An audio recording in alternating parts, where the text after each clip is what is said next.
투데이 이슈 콕톡, 외국인의 컴백과 호실적의 정책 지원까지 탄력이 강화되고 있는 현대차, 삼성전자, 그리고 2차 전지주 심층 진단해 보도록 하겠습니다.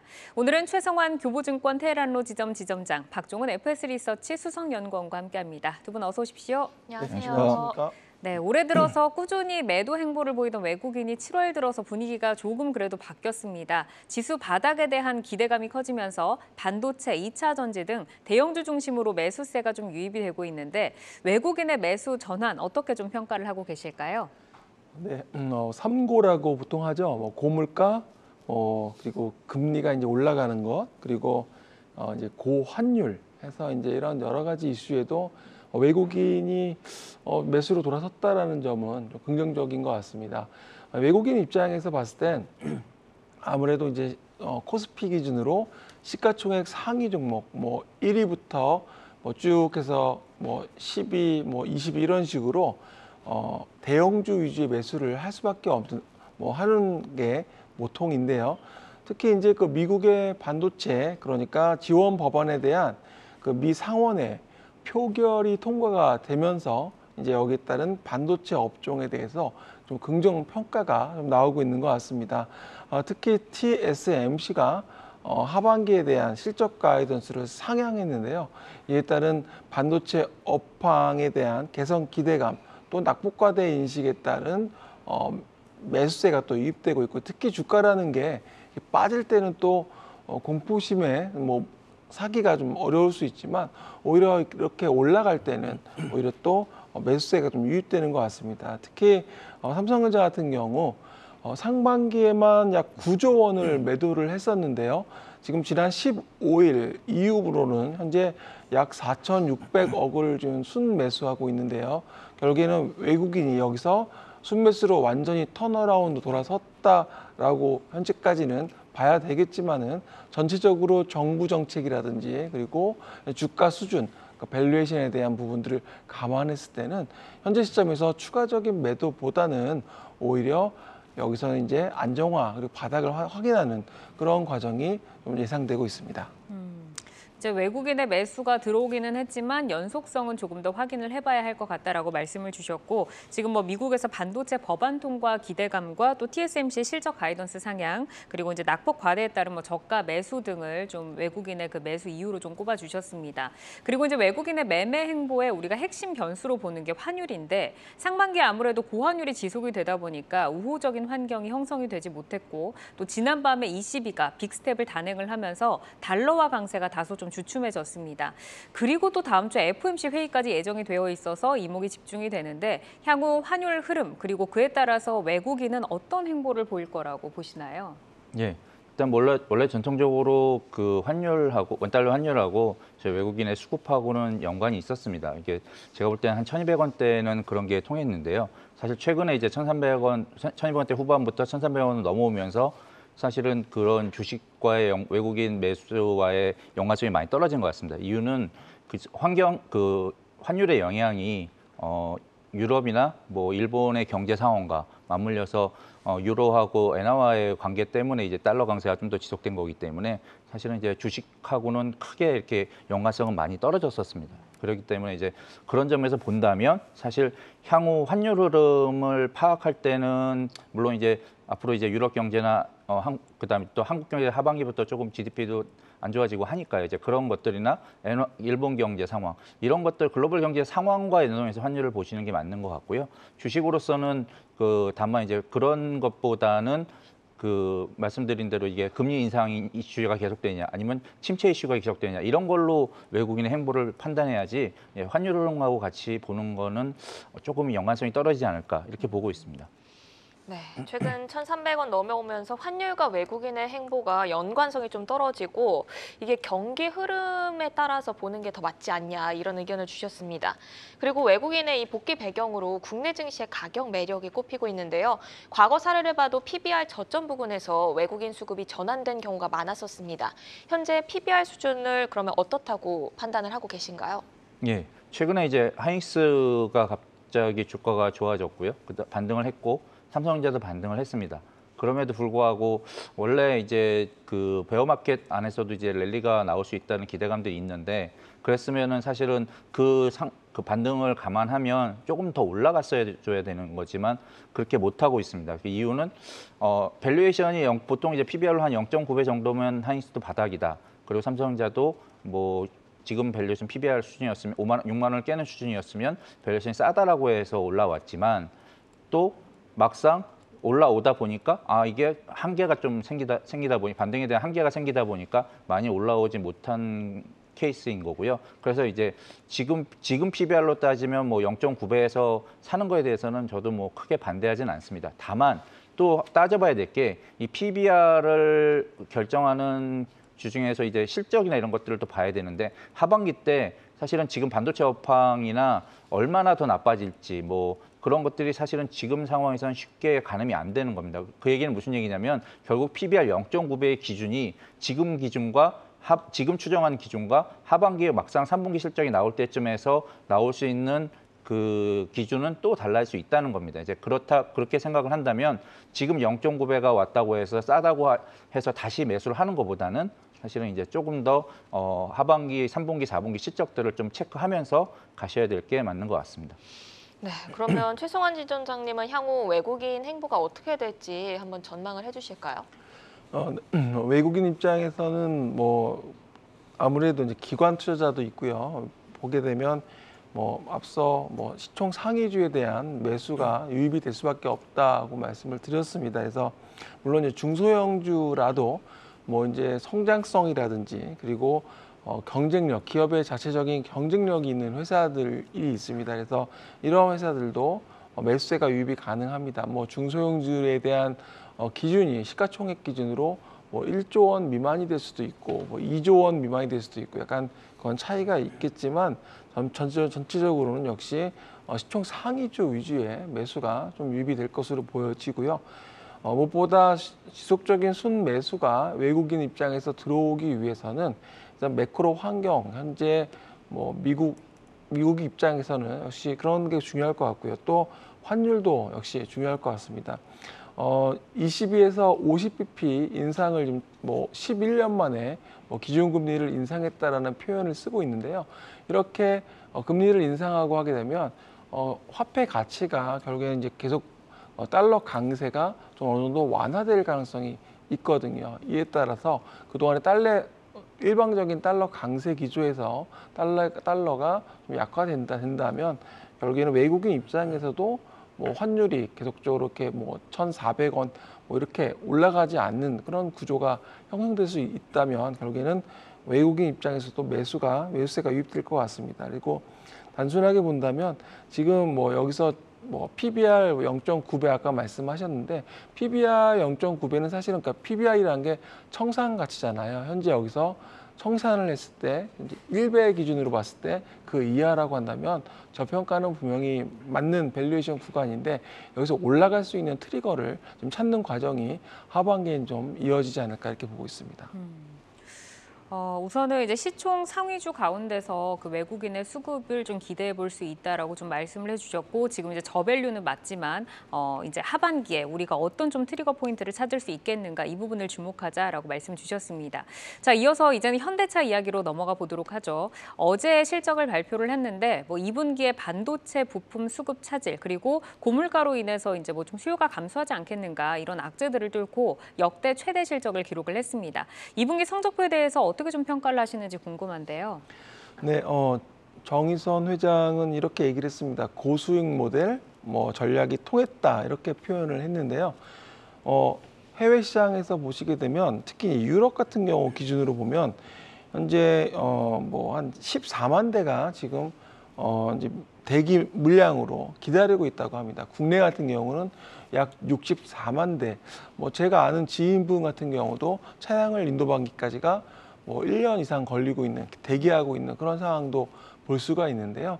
이렇게 차량 대기가 밀리다 보니까 해외 같은 경우는 미국 시장, 특히 이제 북미 같은 경우는 자동차를 판매하는 딜러 입장에서 그동안에는 차량 가격을 이렇게 인하해서 이게 판매를 하는 그런 세일 전략을 했다면 굳이 인하 안 해도 이렇게 대기하고 줄 서 있기 때문에 제값을 받고 더 차를 팔 수가 있거든요. 그러다 보니까 매출이나 그리고 수익성이 좋아지는 그런 이제 모습을 보여주고 있습니다. 근데 중요한 거는 생산 대수를 그러면 늘려줘야 되는데 이 늘리는 부분이 차량용 반도체에 대한 부족분으로 공급에 대한 이슈 때문에 일단은 못 늘려왔다라는 거죠.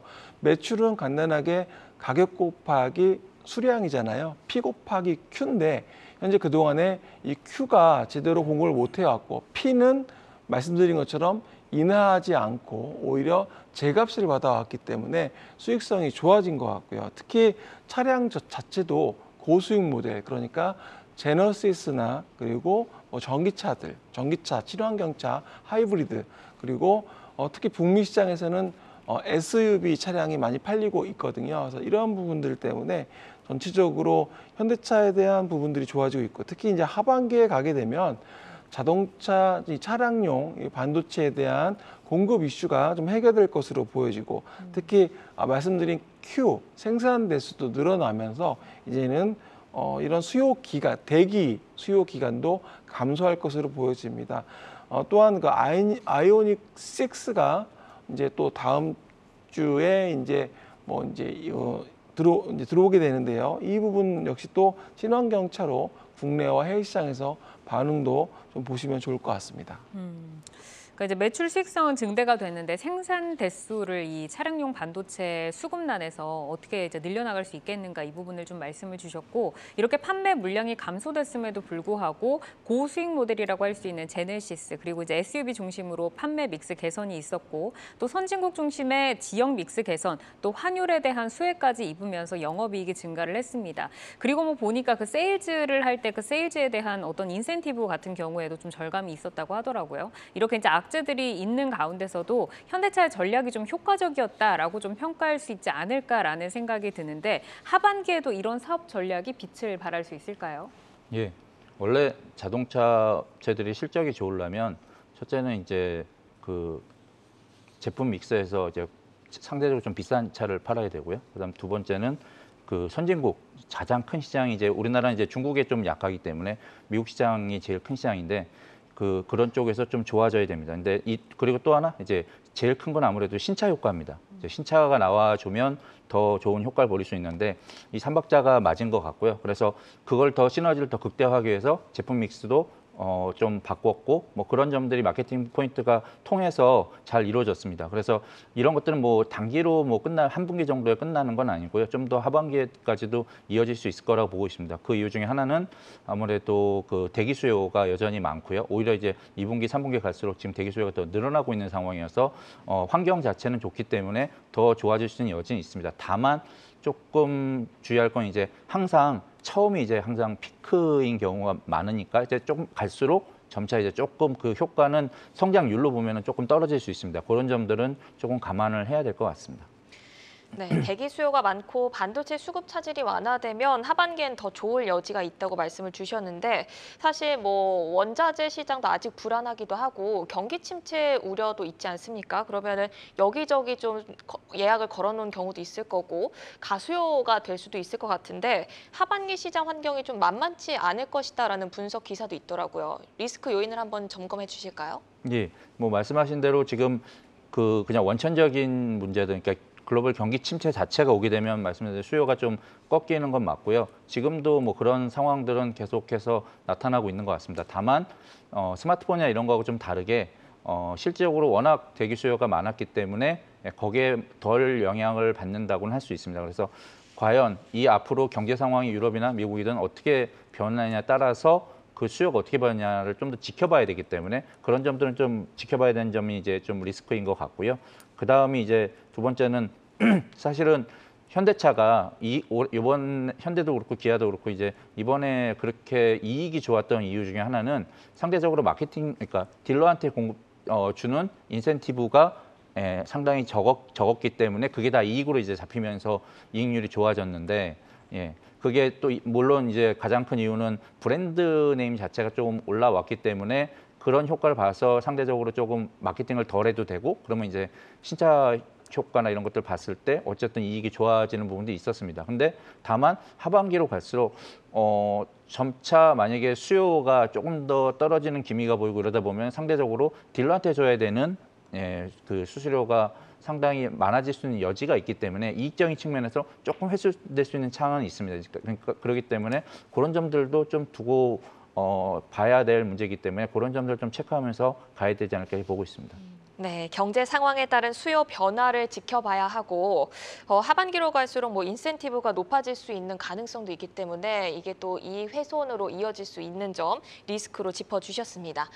그리고 현대차의 주요 모멘텀 중 하나가 바로 전기차인데요. 말씀을 좀 주셨지만 하반기에 이 전기차 성장 동력 어떻게 보고 계신가요?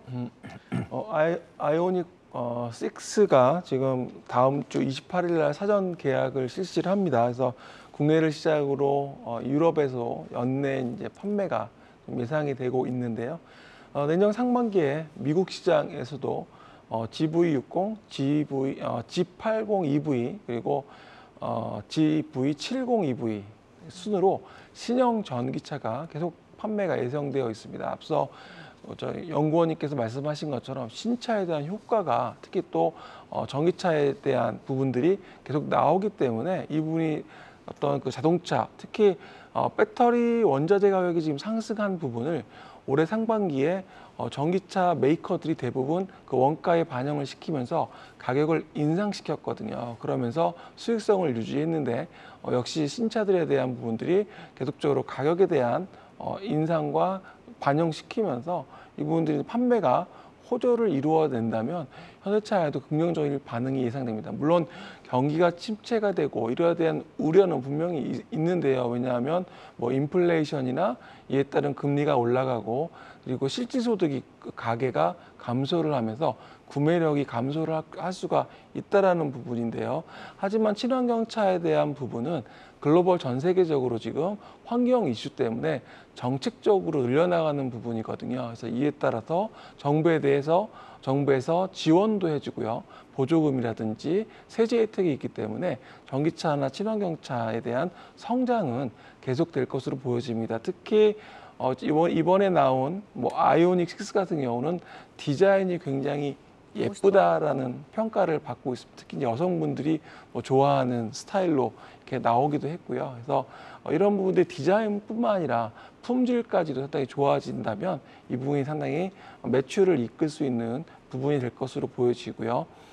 이에 따라서 뭐 앞서 잠깐 말씀드렸지만 Q에 대한 부분들이 생산량이 증가되고 P도 올라가고 특히 또 환율도 나쁘지 않다라고 수출기업 입장에서는 좋다고 본다면 이 삼박자가 계속적으로 좀 긍정적인 효과로 작용할 것으로 보여집니다. 네, 아이오닉 6의 디자인을 말씀을 주셨는데 저도 지인들과 이야기를 하면서 그 포르쉐의 타이칸과 뭐 벤츠의 CLS의 그런 뭐 곡선미를 좀 잘 닮아 있다라고 좀 말을 나눴는데 현대차가 그렇다면 이렇게 뭐 디자인도 잘 뽑고 지금 브랜드 가치도 올라가고 실적도 지금 좋은데 하반기 실적 더 재평가를 받고 컨센서스 상향 이루어질 수 있다고 보시나요?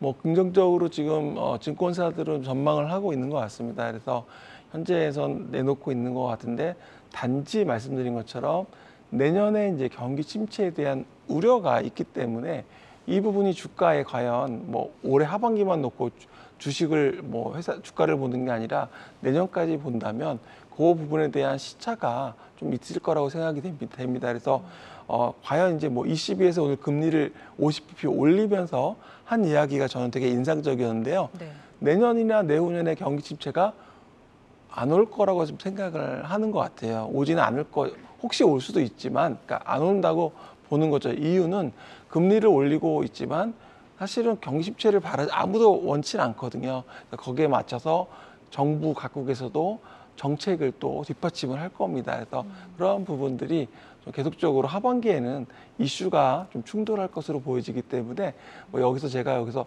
뭐 확실하게 말씀은 못 드리겠지만 네. 좀 지켜보시면 좋을 것 같습니다. 네, 경기 침체 우려와 또 경기에 대한 자신감이 지금 공존을 하고 있는데 과연 어느 쪽으로 시장이 흘러갈지는 지켜봐야 할 것 같습니다. 이제 현대차와 기아도 오늘 또 실적을 발표를 했는데 주가가 사실 우상향 흐름은 가지고 왔었는데요. 네, 실적을 발표하고 나서는 어제도 보합으로 끝났고 오늘도 상승이 그렇게 탄력적이진 않았습니다. 주가도 레벨업이 가능할지 투자 전략 좀 들어보고 싶은데 연구원님 어떻게 생각하시나요? 예, 일단 현대차, 기아 모두 이제 시총 상위주다 보니까 시장 영향을 상대적으로 더 많이 받는 건 맞습니다. 그렇고 그래서 이제 시장 상황을 생각을 안 할 수는 없는데요. 단기적으로 봤을 때요.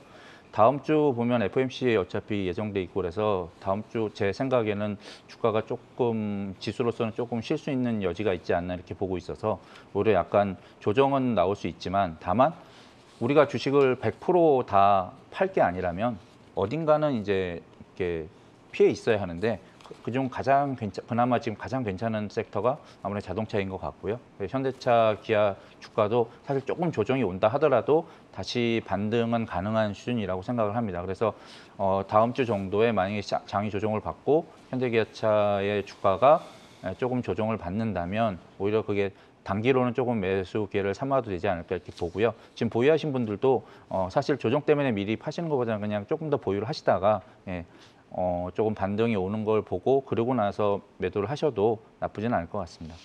네, 시장에서 가장 잘 버텨줄 수 있는 섹터가 자동차 아닌가 싶다고 말씀 주셨습니다. 조정 시 매수 기회로도 유효하다고 전략 주셨고요. 이렇게 현대차에 이어서 살펴볼 종목으로 넘어가 보겠습니다. 삼성전자인데요. 어제도 글로벌 반도체 패권 전쟁에 대해서 다각도로 진단을 해봤었습니다. 반도체 패권 다툼이 치열한 가운데 국내 정부도 반도체 초강대국 달성 전략을 발표하면서 승부수를 띄웠는데요. 이게 뭐 전방위적인 효과가 나타나게 될 수 있을지 궁금한데 어떻게 보세요?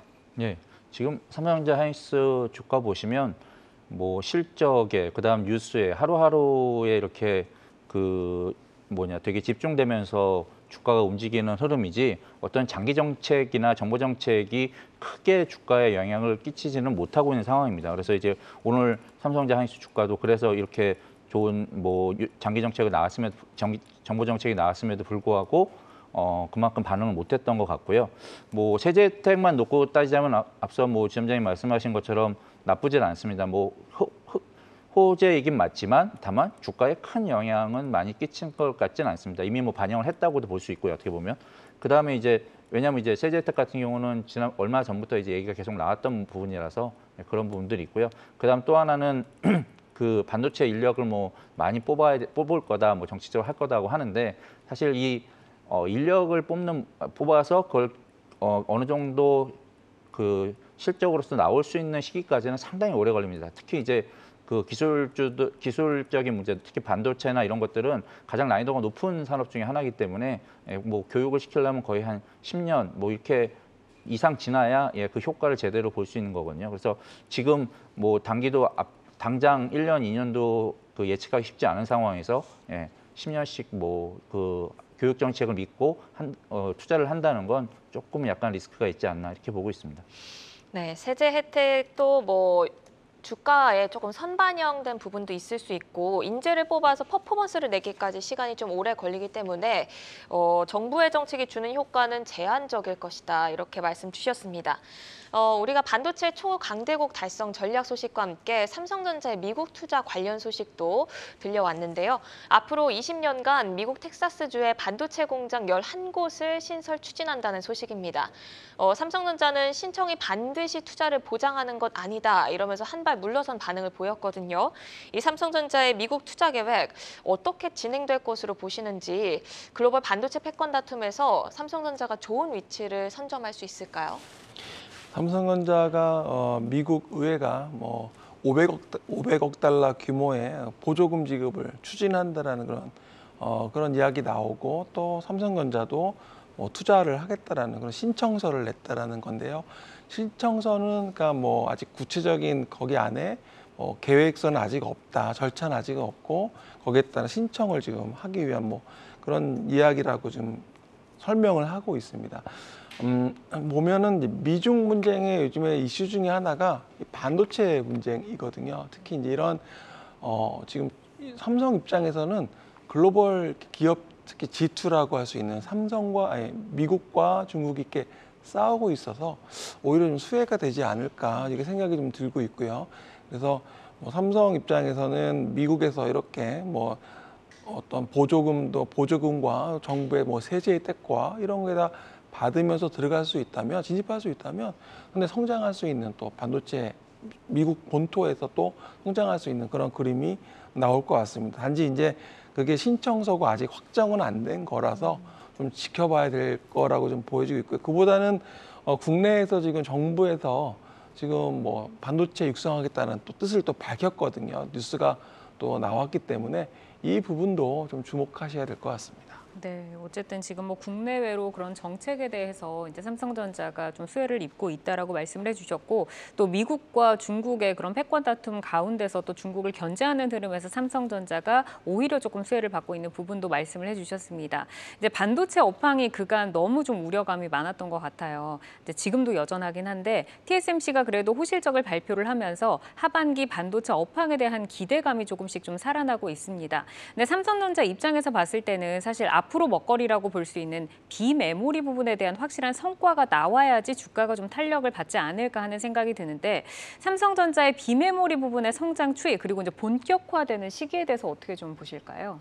예, 뭐 일단 메모리야 뭐 우리가 글로벌 1등이긴 하지만 비메모리 분야는 아무래도 특히 이제 파운더리 쪽은 그 TSMC에 많이 차이가 납니다. 그 왜 차이가 나냐면 이제 기술적 차이도 좀 있고요. 예, 기술적 차이가 결국은 가격의 차이가 되는 거고, 근데 그나마 이제 수요가 워낙 지금 커서 그런 것들로 버티긴 합니다. 그렇지만 아직까지는 기술적으로는 많이 따라잡지 못한 부분들이 있기 때문에 이제 그런 거에 좀 해결을 해야 될 부분들이 있습니다. 뭐 마침 이제 뭐 향후 20년 동안 그래서 이제 미국에 투자한다는 것도 사실은 그 대부분이 이제 보면 비메모리 쪽, 파운더리 쪽이고요. 예. 그래서 이제 그런 쪽에 대한 성장은 지금 이제 기술적인 조금 난제나 수익이나 이런 것들이 좀 개선되는 모습들이 보여야 투심도 좀 개선되고 그러면서 이제 실적으로 주가는 갈 수 있을 것 같고요. 그 다음에 이제 성장도 사실은 이렇게 본격적인 투자를 좀 더 하고 그 다음에 기술적 난제를 좀 겪고 난 다음에 본격적인 투자 얘기가 나오고 그 다음에 이제 그래야 이제 그리고 이제 수주를 받아야 됩니다. 수주를 받으려면 아무래도 앞서 말씀드린 기술적 난제를 조금 해결을 해야 그 고객사, 퀄컴이라던가 뭐 이런 애플이라던가 떠났던 고객사들을 다시 불러들일 수 있는 거기 때문에 이제 조금 더 시간은 필요할 것 같습니다. 그리고 왜냐하면 이제 일단은 파운드리 쪽에 수주를 애플이든 퀄컴이든 주요 고객들이 수주를 받으면 이게 한 2년, 3년치까지도 가거든요. 이렇게 장기 계약이 많아서 그런 것들을 다시 갖고 온 데는 시간이 좀 걸리기 때문에 지금 당장 뭔가 기대하기보다는 그런 흐름을 보는 측면에서 조금 보시면 좋을 것 같습니다. 네, 좀 아쉬운 부분이 이제 떠나간 고객들이 돌아오기까지 당장 돌아올 수는 없다. 뭐 이 부분이 이제 조금 아쉽게는 느껴지지만 뭐 수율을 개선을 한다든지 해서 TSMC와의 좀 격차를 줄여나갈 수 있는 좀 희망적인 방향으로 가야 할 것 같습니다. 사실 삼성전자가 6만 전자를 회복한 이후로는 뭐 이렇다 할 큰 변화가 지금 없습니다. 그래도 이게 단기 바닥권은 확실히 형성이 됐다라고 좀 봐야 할지 궁금한데, 향후에 우리가 어떤 변수를 좀 주목을 해야 할지, 그리고 가격에 대한 전략 어떻게 좀 가져갈까요? 예, 뭐 아무래도 제일 큰 변수는 경제 상황이겠죠. 경기 침체냐 아니냐. 그리고 이제 두 번째는 그 삼성 반도체 업황인데 이미 시장에선 하반기 때 반도체 업황이 썩 좋지 않을 거라는 거. 왜냐하면은 가장 그 메모리의 주력인 이제 PC나 서버나 모바일 모두 이제 오더컷이 나올 정도로 그게 어느 정도 예정이 돼 있고, 그럼 그게 3분기부터 실적에 반영된다는 것을 모두 알고 있기 때문에 근데 다만 그 폭은 아직 알 수가 없는 상황입니다. 이제 이런 것들이 있기 때문에 어쨌든 앞에 악재가 있는데 과연 그거를 뚫고 주가는 많이 갈 수 있냐? 그거는 아닌 것 같고요. 다만 지금의 반등은 그래도 너무 싸다. 그런 걸 다 반영을 해도 너무 싸다. 그리고 우리 시장 자체가 조금 지수로서는 좀 바닥권을 다진 것 같다. 그래서 지금은 이제 조금 올라오고 있는 부분들이 있는데요. 결국은 이제 하반기 되면은 그렇게 되면은 제가 볼 때는 기술적으로 그냥 반등이 어디까지 올 것인가를 지수로서 좀 판단을 해보신다면 뭐 한 2,500 정도까지 긍정적으로 본다고 하면 여기서 삼성전자는 한 5% 정도, 하이닉스도 한 5에서 한 10% 정도 업사이드는 있어 보입니다. 다만 이제 그것 때문에 신규로 사야 되느냐 마느냐는 이제 각자의 그 고민이긴 하겠지만 어찌됐든 저는 제 입장에서는 이제 신규의 매수보다는 그냥 보유자의 영역으로서 가져가시는 것이 낫지 않을까 이렇게 보고 있습니다. 네, 경기 상황과 그리고 하반기 반도체 업황이 안 좋을 것으로 지금 시장에서 다 알고 있기 때문에 이게 3분기 실적부터 반영된다는 점, 이거를 꼭 체크를 해보셔야 될 것 같은데요. 5에서 10% 정도 업사이드가 있어 보이지만 신규 매수는 자제하는 게 좋겠다고 의견 주셨습니다. SK하이닉스도 다음 주 수요일에 2분기 실적 발표가 예상이 되어 있는데요. 어떻게 전망하고 계신가요? 예, 일단 뭐 아직 이미 삼성전자가 나와서 그러니까 마이크론도 그렇게 나와서 실적을 나와서 보여줬기 때문에 안 좋을 거란 알고 있고, 다만 이제 중요한 건 컨센서스를 미스하느냐 아니면은 조금 지켜낼 수 있느냐 여부를 좀 봐야 되는데, 지금까지 아직까지 상황은 영업이익 한 4조 정도 수준에서는 지켜낼 수 있지 않을까, 컨센서스 정도를 부합할 것이다라는 예상이 조금 더 많은 것 같습니다. 이제 그래서 제 생각에도 이제 그 정도는 지켜낼 수 있을 것 같은데, 중요한 건 이제 그 다음 거기서 2분기 실적이 나왔을 때 하반기에 대한 의견이 어떻게 나오는지를 조금 더 지켜봐야 될 것 같습니다. 네, 일단 2분기 실적은 예상치에 부합할 것이다라는 전망을 주셨습니다. 메모리 업황 둔화 조짐에 SK하이닉스는 설비 투자를 좀 미루는 숨고르기에 나서는데요. 전술적으로 볼 때 좀 한 발 빼는 게 오히려 좋은 판단이라고 볼 수 있을지 좀 궁금합니다. 메모리 시장 가격 동향은 또 어떻게 전망하고 계신가요? 네. 메모리 가격은 내년 1분기 이후에 좀 하락세가 좀 둔화될 것이라는 전망이 좀 우세합니다. 무엇보다도 지금 세트 업체들의 지금 재고 조정이 내년 1년 정도, 그러니까 내년 상반기 정도 마무리될 것이라는 이야기고요. 그리고 이렇게 특히 이제 글로벌 디램 3사들이 설비 투자에 대한 부분들도 이제 축소를 시키면서 전반적으로 공급을 조절한다라는 그런 이야기입니다. 특히 삼성전자의 주가가 좀 우리가 이제 역사적인 저점 밸류에이션에 대한 PBR 기준이 1.1배. 지금 지난 7월 6일에 기록했던 주가가 56,400원인데요. 이 가격대가 이제 시장에서는 바닥이라는, 그러니까 저점 찾기 또 그리고 숏 커버링이라는 표현을 하는데요.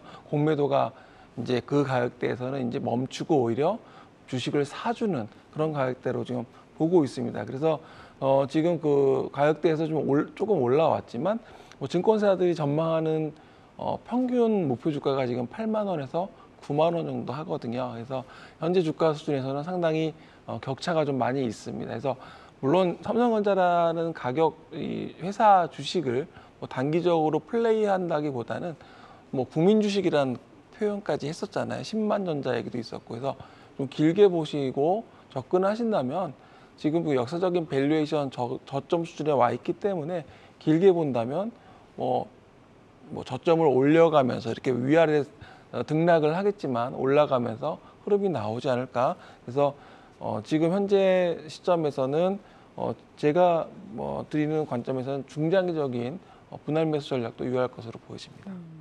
우선은 지금 증권가에서 보는 시각은 저점을 다졌다라고 보고 있는 시각이다. 그래서 이제 단기적인 플레이가 아니라 좀 장기적으로 봤을 때는 저점을 높여가면서 지금 매력적인 구간으로 보인다라고 말씀을 주셨습니다.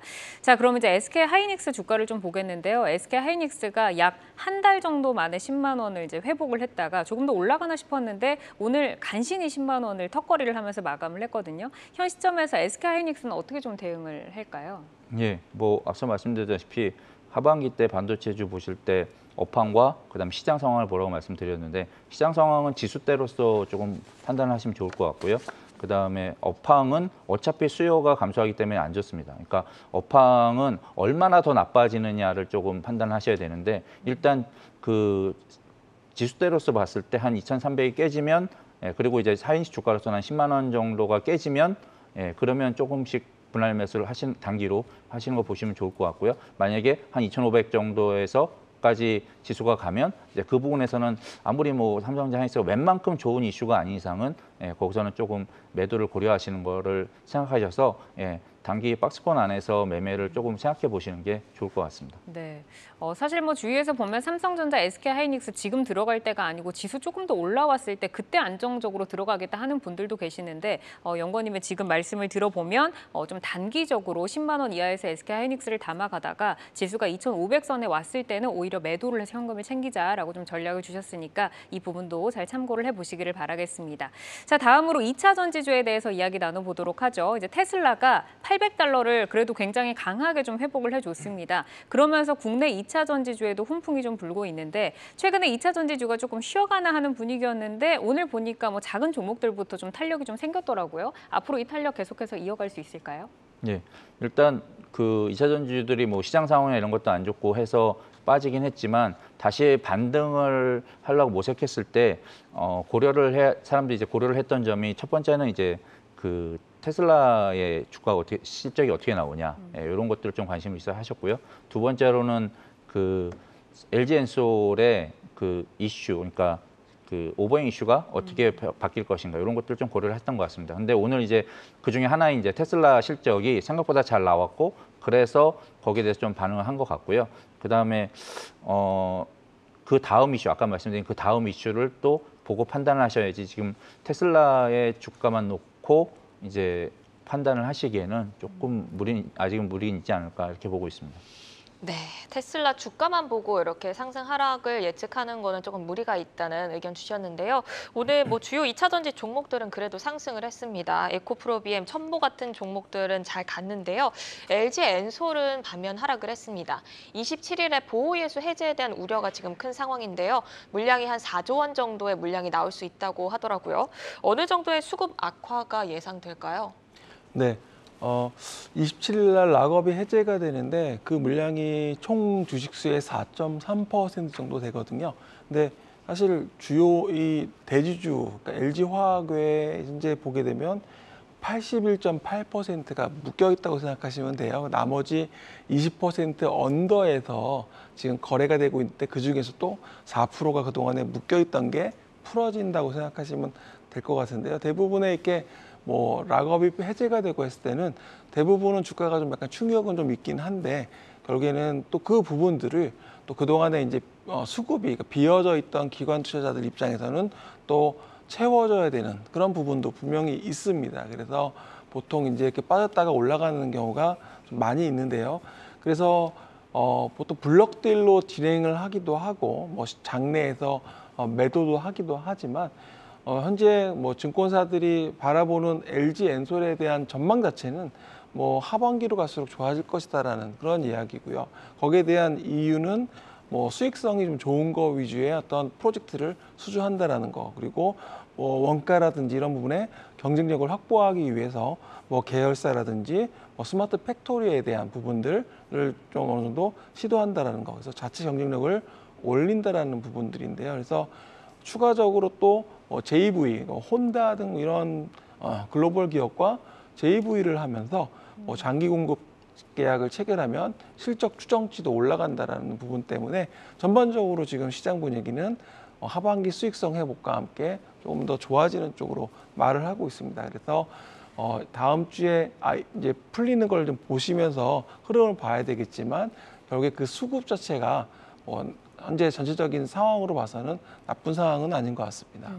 어쨌든 또 일각에서 선반영을 했던 부분이 있을 것 같고 시장 상황이 좋을 때는 우리가 좀 기대감이라는 거를 가지고 오지만 사실 시장이 안 좋다 보면 불확실성이 가장 큰 악재로 좀 작용을 하는 것 같습니다. 말씀을 주신 것처럼 이제 조인트 벤처를 또 LG엔솔이 미국 포드사와도 협력 강화 소식을 좀 들려왔는데 주가가 이제 지금 그 불확실성 때문에 큰 영향을 미치지 못하고 있는데요. LG엔솔이 대외 환경에서 뭐 설비 투자 그리고 이제 공급에 있어서 전략적으로 조절을 지금 해 나가고 있는 것 같은데 하반기에 좀 좋게 보셨지만 조금 더 구체적으로 한번 전략을 들어볼까요? 네, 이제 그 증권사들이 목표 주가가 지금 한 50만 원대 정도 나와 있습니다. 지금 주가가 뭐 지금 40만 원 아래에서 지금 움직이고 있거든요. 그래서 뭐 이 부분은 다음 주에 나오는 이벤트에 대한 부분들, 아무래도 수급에 대한 이슈 때문에 그런 것 같고요. 하지만은 무엇보다도 하반기에 대한 실적이 개선되고 그리고 또 뭐 무엇보다도 2차 전지에서 지금 그런 포트폴리오를 또 그리고 운영하는 입장에서는 LG 에너지 솔루션은 반드시 채워야 되는, 그러니까 삼성전자를 반도체에서 채워야 되는 그런 기관 투자자나 외국인 입장에서는 상황이기 때문에 이번에 오히려 물량이 좀 풀리게 되면 그동안에 약간 오히려 주가가 좀 왜곡되는 것도 있거든요. 너무 유통 물량이 적게 되면 주가가 좀 누가 좀 팔게 되면 빠지게 되고 사게 되면 올라가게 되는데 그러한 부분들도 어느 정도 해소가 되면서 하반기에 대한 그런 실적 개선과 그리고 2차 전지에 대한 성장에 대한 부분들 이런 것들을 봤을 때 뭐 증권사들은 지금 50만 원 정도 평균 목표 주가 제시하고 있다 이렇게 말씀을 드리겠습니다. 네, 그때 LG엔솔 3개월 락업 물량이 해제됐을 때도 좀 많이 내렸다가 다시 올려가는 그런 흐름을 보였거든요.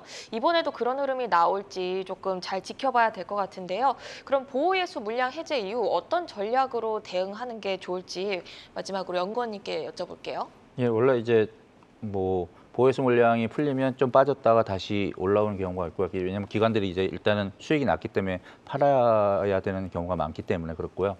다만 이제 그 하락이 다시 이제 조금 더 반등을 줄 수 있는 여지가 있다고 보는 건 아무래도 하반기 실적이 특히 그 셀업체들이 하반기 실적이 2분기 대비 좀 좋아질 것 같다는 게 얘기가 됩니다. 왜냐하면 이제 그 양극재나 응재 소재업체들은 2분기 때 가격 전가를 했는데 셀업체들은 못했고 3분기 때 이제 그게 가격 전가가 되기 때문에 그런 것들 효과로 이제 3분기 실적들이 좋아지는 게 이제 보이기 때문에 아까 자동차처럼 하반기 실적이 좀 괜찮아지면 그나마 좀 피신할 수 있는 섹터 중에 하나가 2차 전지가 될 수 있어서 그런 점에서는 좀 더 긍정적인 주가 흐름이 예상됩니다. 그래서 그런 점들 참고하셔서 조금 긍정적으로 매수를 생각하셔도 나쁘지 않을 것 같습니다. 네, 우선은 이제 여러 가지 부분들을 고려해서 지금 조금 신중하게 뭐 매수와 매도를 좀 결정을 해야 하는 부분인 것 같은데 우리가 이제 LG엔솔에 대해서는 이야기를 좀 들어봤고 저는 또 궁금한 게 이제 삼성 SDI 같은 경우에 그동안 시장에서 좀 주목을 받지 못하다가 뭐 요즘에는 주가도 잘 가고 또 그동안 우려를 조금 했었던 그 캐파에 대한 증설도 하고 있습니다. SDI는 어떻게 보고 계실까요? 뭐 SDI도 긍정적 흐름이 예상은 되는데요. 다만 이제 그 지금 주요 수급 쪽으로 봤을 때 주요 수급이 이제 LG엔솔에 아무래도 기대감이 좀 더 있고요. 예, 그런 거기 때문에 만약에 그 시장의 상황이 괜찮았다면 전부 뭐 LG엔솔이든 SDI든 SK든 다 살 수 있겠죠. 근데 이제 만약 지금처럼 경기 상황이 안 좋고 어딘가에 피신이 있어야 되는데 뭐 선택을 굳이 해야 된다면은 상대적으로 SDI보다는 LG엔솔에 조금 더 몰릴 가능성이 있어서 그래서 좋긴 하지만 다 같이 상승 흐름은 갈 것 같지만 상대적으로 LG엔솔이 조금 더 낫지 않을까 이렇게 보고 있습니다. 네, 셀 업체 중에서는 그래도 LG엔솔을 꼽아주셨고요. 저희가 근데 보면은 소재 쪽에서 그나마 좀 탄력이 더 나오는 것 같아요. 소재나 뭐 장비 쪽은 어떻게 보고 계세요? 예, 소재는 사실은 아까 말씀드렸다시피 좋았던 이유가 2분기 실적이 기대감이 있는 건데 3분기가 되면은 그 가격 전가 효과가 떨어지기 때문에 상대적으로 실적이 좀 안 좋아질 수 있는 여지가 있어서 그런 거는 좀 고민하셔야 돼서 그것보다는 셋업체가 나은 것 같고요. 장비는 사실은 투자가 본격적으로 되는 게 보여야 되는데 이제 그런 것들은 좀 반영을 한 것 같고 다만 폐배터리 분야 요즘 이제 폐배터리 쪽이 좀 핫한데 그 시장이 열리는 게 이제 시장에서 사람들이 이제 어느 정도 알기 때문에 그 정도를 감안하시면 좋을 것 같습니다. 네, 폐배터리 관련해서 이제 성일하이텍도 이제 IPO를 이제 좀 앞두고 이미 이제 했죠. 네, 그래서 이 부분들도 있으니까 어쨌든 일정적인 좀 매매도 좀 참고를 해보시면 좋을 것 같습니다. 오늘은 돌아온 외국인의 시각 그리고 이제 최근 시장의 관심을 한 몸에 받고 있는 대형주 삼성전자, SK하이닉스, 현대차 그리고 LG엔솔까지 점검을 해봤습니다. 저희 프로그램은 방송 후에도 유튜브에 콕톡 검색하시면 다시 보실 수 있으니까요. 다시 한번 돌려보시면서 다음 주 포트폴리오 전략 잘 세워가시기를 바라겠습니다. 오늘은 최성환 교보증권 테라노 지점 지점장, 박종훈 FS리서치 수석 연구원과 함께했습니다. 두 분 좋은 말씀 고맙습니다. 고맙습니다. 감사합니다.